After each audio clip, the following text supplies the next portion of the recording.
Penguasa Indonesia itu James Riyadi. Sutoyo Abadi. James Riyadi adalah pebisnis Indonesia yang merupakan ketua dari Lipo Group, salah satu konglomerat terbesar di Indonesia. Dialah yang memimpin, mengendalikan, memerintah dan memutuskan semua skenario apa yang harus direncanakan, dikerjakan dan dimainkan oleh 9 naga untuk menguasai Indonesia saat ini. Fakta sejarah yang sedang berjalan, de jure Presiden Indonesia adalah Joko Widodo, tetapi de facto Presiden Indonesia adalah James Riyadi sebagai pimpinan semacam pilot biro 9 naga semua etnis Cina. Di alam kemerdekaan yang telah diperjuangkan dengan harta, darah dan nyawa, kaum pribumi ingin bangkit, mandiri dan berdaulat sebagai bangsa yang merdeka setelah ratusan tahun hidup di alam penjajahan. Lahirlah semangat kebangkitan dan tekad menuju kejayaan di alam kemerdekaan dengan ikrarnya trilogi pribumisme, pribumi pendiri negara, pribumi penguasa negara, pribumi pemilik negara.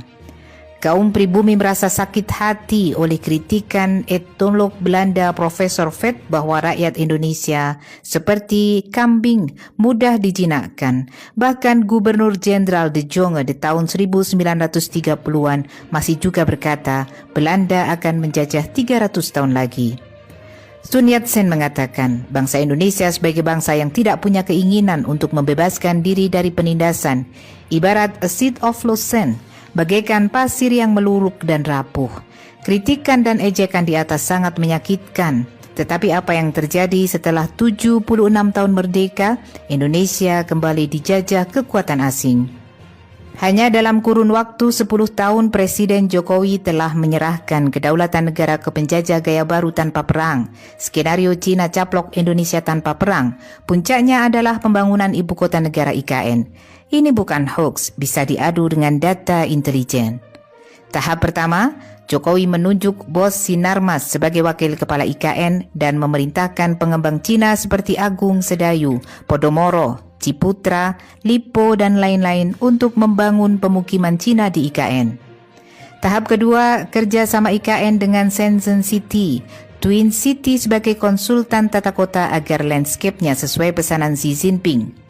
Tahap ketiga, penduduk IKN dibuat mayoritas Cina dengan memindahkan jutaan suku Han dari Cina ke pemukiman baru di IKN. Mirip pencaplokan Singapura dan mirip skenario pencaplokan Turkistan Timur sekarang jadi provinsi Xi Jinping. Sekarang suku Han sudah eksodus membanjiri Indonesia dengan menyamar sebagai TKA Cina.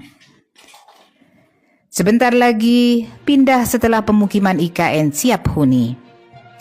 Tahap keempat, model ibu kota Indonesia IKN akan berbudaya Tiongkok. Otomatis sudah pasti dengan mayoritas Cina yang akan menghuni IKN. Tahap kelima, orang kaya di IKN mayoritas Cina dan sedikit ASN, TNI Polri beserta keluarganya. Sementara penduduk asli pribumi akan terpinggirkan. Pribumi tidak akan mampu hidup di IKN.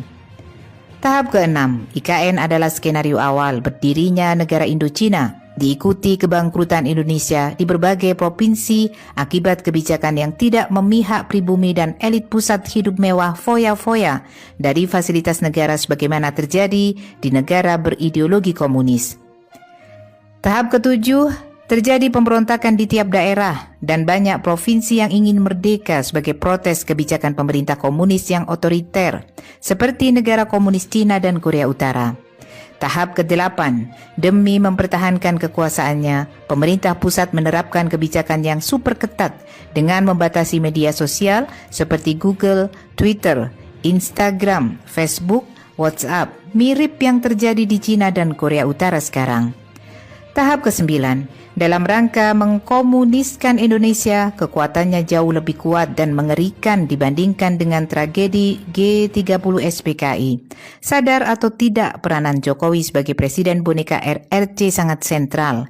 Kedepan kejadiannya mirip Melayu Singapura yang terusir dari tanah kelahirannya setelah Cina menguasai Singapura. Bangun, sadar dan bangkitlah wahai bangsa Indonesia. Telat bertindak, negara Indonesia akan hancur dan punah.